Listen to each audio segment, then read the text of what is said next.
هالحلا الرائع اللي عم تشوفوه قدامكم حلا مغربي بامتياز، رائع جدا، من أنواع الحلا أو البيتزا بتسموه البسكوت. هو مزيج من طعمة البسكوت والغريبي. أكيد اللي شاف الصورة بالبداية رح يفكرها هي غريبي، لكن هي لا. طعم مشترك ما بين طعمة الغريبي وطعمة البسكوت والكيك، رائع جدا بنكهة البرتقال، بدون إضافة زبدة، ببيضة وحدة، وبمجرد 10 دقايق بتكون العجينة جاهزة. حلا رائع كتير، بتمنى انكم تجربوا. بس بداية لو كنتوا لأول مرة بتشاهدوني، أنا رنا من قناة أكلاتنا خطوة بخطوة، وخلينا يلا نبدأ الفيديو. بداية رح يكون لازمنا بيضة. البيضة لازم تكون معنا حجم كبير، وبتكون بحرارة المطبخ. رح أضيف معها ظرف من الفانيلا أو مع الأصغير من الفانيلا، وبرش برتقاني. هلا فيكم تستخدموا البرتقان أو فيكم كمان تستخدموا الليمون.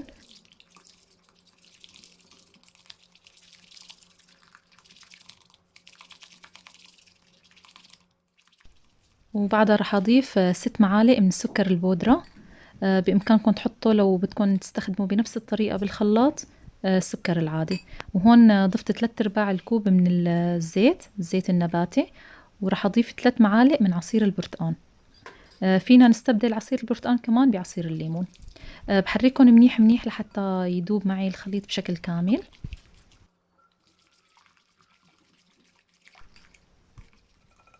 وهون بعد ما بتأكد انه دابت المواد كلاتها مع بعضها، بنيجي للطحين. الطحين انا ناخلته مسبقا، راح اضيفهم بالتدريج، وانتو صبايا كمان ضيفوا بالتدريج لانه طحين عن طحين بيفرق.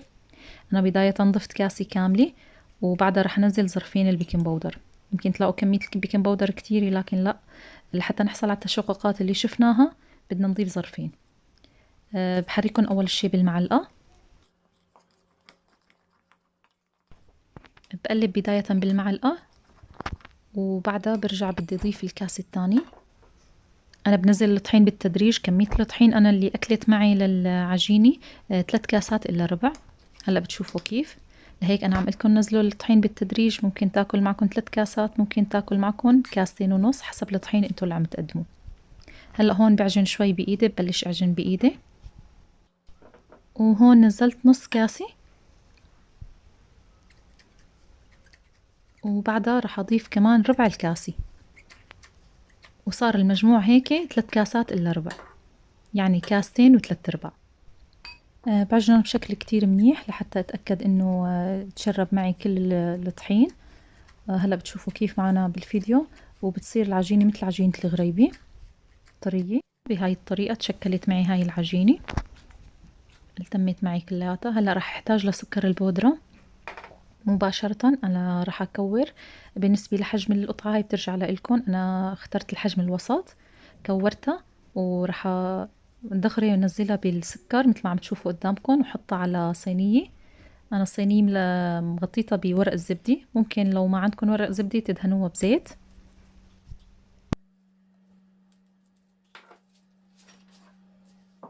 هاي الكمية بالكامل يلي أنا عملتها.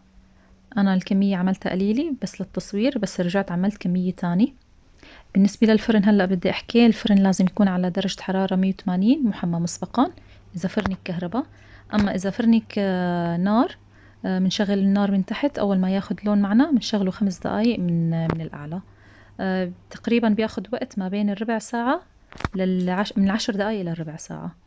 أول ما تشوفوا هالتشققات صارت، نحن بدنا إجباري التشققات لحتى تصير معنا، يعني نحن حطينا زيادة البيكنج باودر، اعتمدنا هذا الشيء لحتى تصير معنا هذا الشكل الحلو اللي عم تشوفوه قدامكم.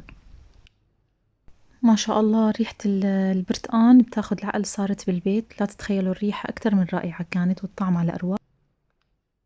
وبالنسبة لطريقة الحفظ، بس لا يبردوا معي تقريبا، بدي اياهم يكونوا دافيات. بحطهم بضيافي بصحن التقديم. ولو بدنا نحفظهم عنا كمية كبيرة ممكن نغلفهم وهني دافيات، ما بدنا نغلفهم هني باردين مشان ما ياخدوا معنا القساوي ويضلوا معنا هشات وطرايا. منغلفهم او منحطهم بعلبة منحفظهم، بيضلوا معنا لشهر كامل، بياخدوا العقل. مثل ما انكم عم تشوفوا بالفيديو قدامكم، انا هون غلفتهم. الطعم رائع، ومن أروع الأنواع اللي أنا جربتهم. بتمنى أنكم تجربوها، وبتمنى الفيديو يكون عاجبكم. ولو عجبكم الفيديو لا تنسوني من اللايك، ولو كنتوا أول مرة بتشوفوا القناة لا تنسوا الاشتراك والضغط على زر الجرس. وسلام.